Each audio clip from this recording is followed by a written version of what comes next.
And we have an official upset alert, ladies and gentlemen.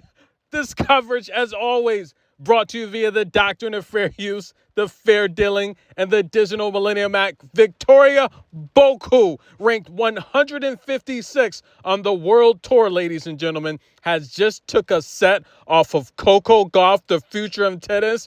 I'm not going to say the world's ranked number 2 because she's still number 3, unless she's eliminated here in the second round and Iga wins Rome, then Coco will stay at number 3. But Pegula's in the mix, possibly could creep in number 3. Look, it's going to be musical shuffle in the rankings here if Coco loses this match. Listen, ladies and gentlemen, now I've talked about how juniors make the leap to the main tour.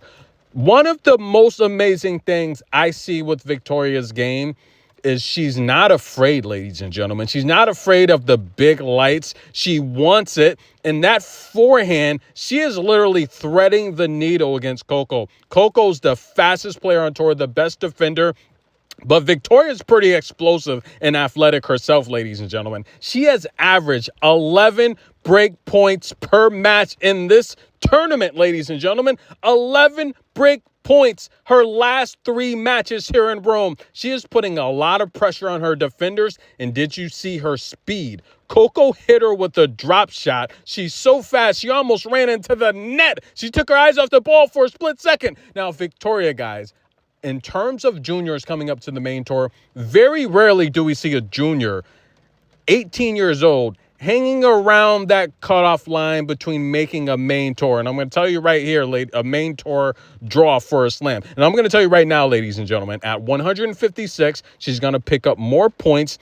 We're going to see her at SW19, ladies and gentlemen.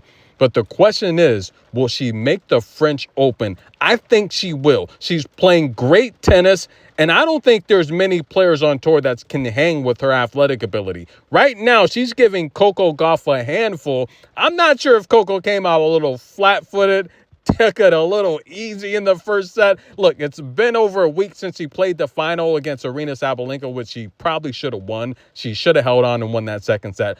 To me, Sabalenka was gassed. She was very tired. Coco was starting to tee off with the forehand, hitting winners, or Sabalenka was nowhere near. If Coco holds serve that last service game of the second set, I think Coco wins the second set, of course. But I think she wins the match because Sabalenka looked very gassed. However, is this the hangover effect, ladies and gentlemen? Because Victoria right now, she's out hustling Coco, and this is a pretty darn interesting match. I like Victoria. She's got good sense of court vision. She's keeping the ball in play. But listen, guys, she's also putting Coco on the back foot with her power. And she's mixing in drop shots. She's making Coco not get stationary, tee off on the backhand, but kind of moving her around a little bit. And again, guys, she has nothing to lose. So she's playing carefree. And I like her, guys. I like Victoria. She's going to be big. She's going to be a star. Coco Gauff down a set. Can she mount a comeback?